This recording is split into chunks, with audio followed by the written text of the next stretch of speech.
Hello, Erica here, and I am long overdue for a comics reviews video. So today I'm going to show you all of the comics I read in June, July, and the one comic I read in August. These are in no particular order, they're just in the order that I remembered them and grabbed them off my shelf. So let's do this really quickly, there are quite a few. The first thing I have is the third volume of Amulet by Kazu Kibuishi. I really am enjoying this series. The story continues to be really gripping.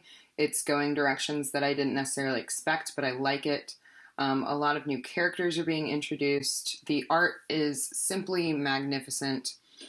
And I've talked about this series before. It's a middle grade series about a girl and her brother and what happens when they move into an old house and kind of unlock its secrets and fall into a different world. That's all I can really say. But I am really, really liking this series, and I believe I gave this 3 out of 5 stars. The next one I have is Sweet Tooth, Volume 1 by Jeff Lemire. I read this during the 24 and 48 readathon in June, July, I don't remember. I've heard a lot about this series, and I was really excited to get into it, and I have no regrets. It's kind of a post-apocalyptic kind of story. And I don't want to give too much away, but our main character is deformed, and there are these characters that kind of have half human, half animal characteristics, at least physically. And it's just about what happens to him. I'm very excited to get into the rest of these stories and kind of see where it goes. I've heard that it gets to be really heartbreaking and sad, and this volume 2 was a little bit sad. The art style is really interesting. This isn't printed on like glossy paper, so it's got that kind of old school like newspapery feel to it, and I just think that the style of art fits really well with the story, which is all I ask for in a graphic novel, so I really enjoyed this. I also read the first book of Preacher by Garth Ennis and Steve Dillon, so this is the first 12 issues, I believe. I think, yeah, it's the first 12 issues of Preacher. This had been highly recommended to me by some non-BookTube friends. I don't see it talked about on BookTube too much. And it's set in Texas, and it's the story of this preacher who kind of has these God-given powers and his outlaw friends, and it's really bizarre. It's totally fucked up. This is not for children. Some of the scenes are very, very graphic and very unsettling. So there's that. But I think it was well done. I think that the storyline and the characters are really interesting, very dark, very creepy, and yeah, like I said, just generally fucked up. I've bought the second book, so I'll be carrying on with this and kind of seeing where it goes. It's not it's not something that I would typically read, so we'll see how long I stick with it, but so far, so good.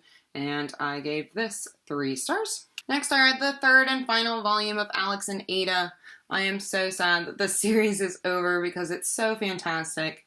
This was just as good as the first 2 volumes. I highly recommend that you pick these up. It's the story of a man and his basically robot girlfriend. That's all I'm going to say. It's a very quiet story. It's very simplistic but beautiful, and the art is exactly the same, so the art definitely kind of matches with the tone of the story, which I like a lot. And again, highly recommend this. I gave this volume 4 out of 5 stars. I also read the second volume of Ms. Marvel. This is Generation Y. I appreciate what this comic is doing. I really like this reboot of Ms. Marvel. I think that she's an amazing character. So this Ms. Marvel is a girl of Middle Eastern descent who lives in Jersey City. And I really like the diversity in this comic. Superhero comics just aren't my thing, however, so I don't know if I'm going to carry on with this series. I might, but I might get them from the library or something instead of buying them because, like I said, it's just not really my thing. I really like the coloring in this story. The artist does a really good job with that. Other than that, the art's pretty typical. But it's fine, I don't hate it, and I gave this 3 out of 5 stars. I also read the second volume of Rat Queens. I was a little nervous going into this because I'd heard it wasn't as good as the first volume, and I have to agree. I still love all of these badass lady characters, And this series, of course, is kind of a play on Dungeons and Dragons tropes, but with an all-female cast. The art is a little bit different in this one. I believe that they're moving away. Rock Up Church got into some trouble, so he won't be doing the art anymore. It's a little bit darker and grittier and less cartoony than it was in the first volume, but I still liked it. I just thought that this was a little convoluted, and I don't know, I think it could have been better.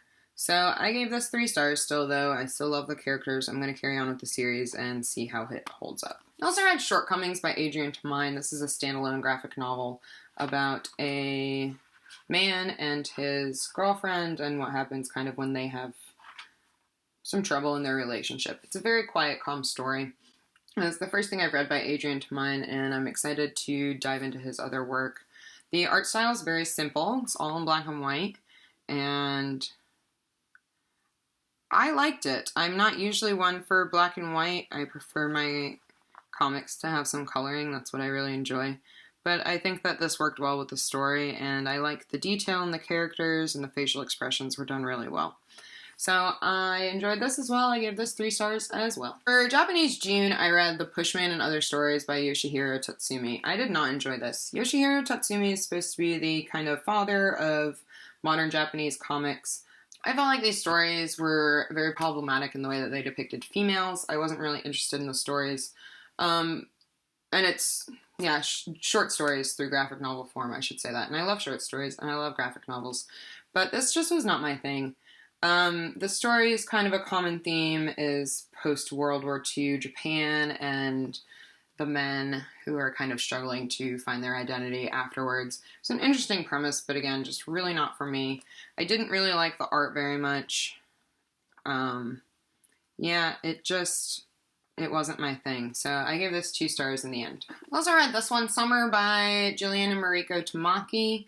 This has won a lot of awards. It's gotten a lot of recognition. It's a YA standalone graphic novel, and it's about 2 friends who visit each other every summer while their families are on vacation, and they're kind of at that age where, I don't know, they're at that age where you start to grow up out of childhood and kind of start to pass judgment and make your own decisions, and they're struggling with family issues and things of that nature. I didn't love this as much as I thought I was going to.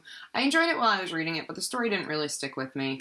I did really like the art. It's got these purple hues to it. It was really beautiful, very detailed, and I liked a lot of the themes of the book, but again, it just didn't really stick with me. So I gave this 3 stars in the end. I liked it. I didn't love it. And that's all I have to say about that. And lastly, in August, the only graphic novel I read was Saga Volume 5, which of course was just published, and I'm sure everyone's going to be talking about it.